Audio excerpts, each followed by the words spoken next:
I make this statement in a form of tribute for and on behalf of my siblings. Now, what we see here today, this crowd, this presence, is a manifestation of love over hate. It is a manifestation of love over any form of cruelty, of any form of political divisiveness, any form of ethnic and barbaric atrocity that is being perpetrated in Bawku. Those of you who are very much aware of the situation in Bawku would bear me out that with all due respect, Bawku is no longer a place for the living. It is a sad, volatile zone. And what I decry the most is that when Philip was hesitant to go back to Bawku after his study leave had expired, I pushed him to go. I kept telling him, bros, you would be promoted. Just go. Send your certificates and your cover letters. Just go and come back and join us in the law firm. I mean, you would even join the legal department in the service if there is one. He traveled on that fateful day with Harris Corte, both of them traveling at the front seat. Harris brought Philip back in a body bag.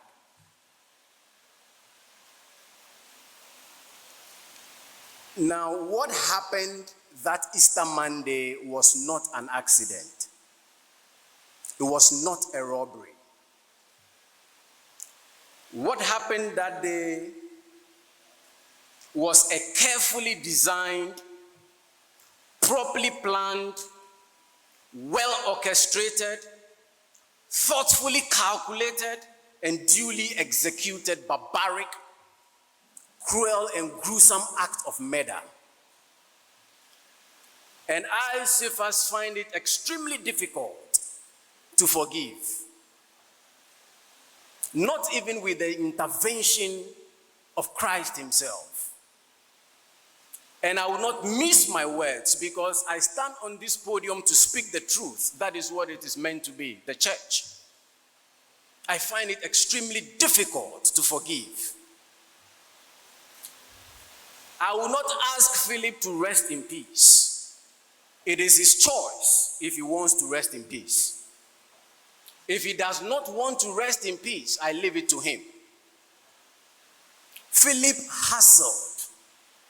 You know, growing up, our mother's salary was so meager. I mean, the pay slip was always there. We saw it. A teacher's salary. In the 80s, 90s, what was that? We sometimes had to help on the farm.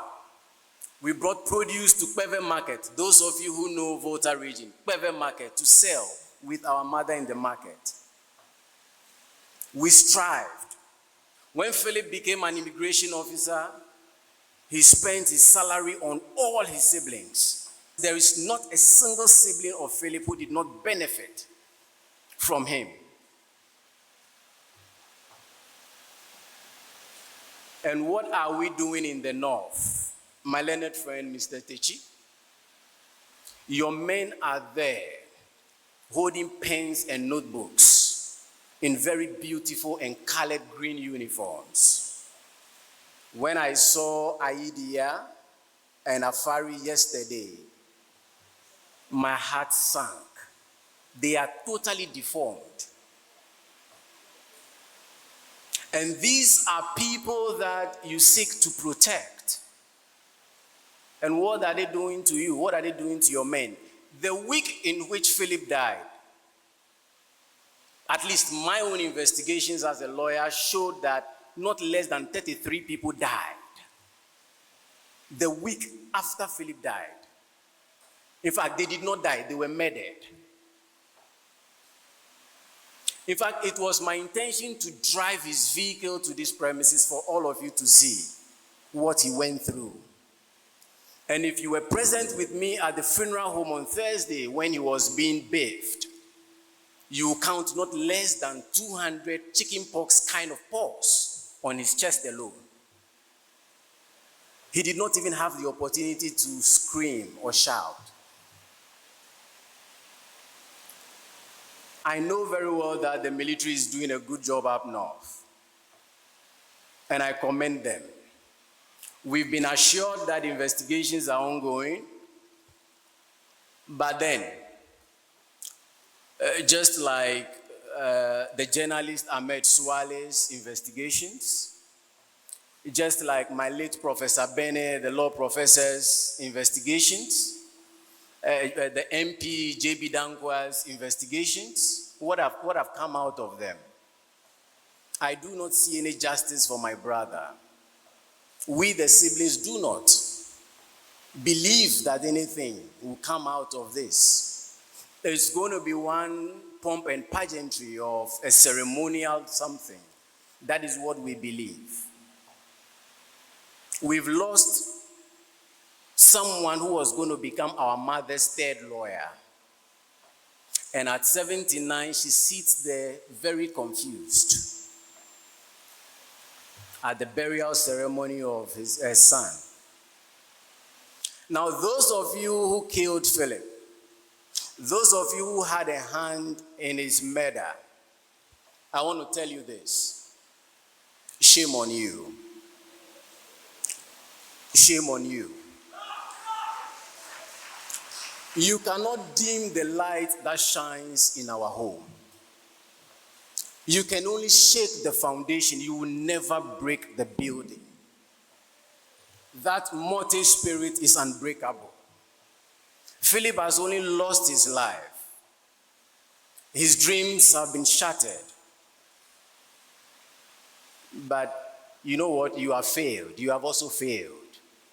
Because eventually we are all going to lie in this same 6 feet. And you see, what even hurts me the most is that the North, with all due respect and for records, what we all know is the most deprived in this nation. That region is the most deprived statistically. Poor health facilities, poor schools, parents cannot afford school fees, and so that is the hub of NGOs. Yet some of these people only take pride in what? Receiving weapons from politicians, from chiefs, from people who can afford to give them. You cannot afford 3 square meals for your own children. But what do? You smuggle weapons to kill yourselves. And in the process, you kill somebody who is there to serve you. 11 solid years. Philip was in the north. I refused to visit him because the first time I visited Tamale, which I'm told is the finest, I couldn't stand the heat. He stayed there for 11 years. And this is the price we have to take back to our father who is waiting. 89 years. Shame on you.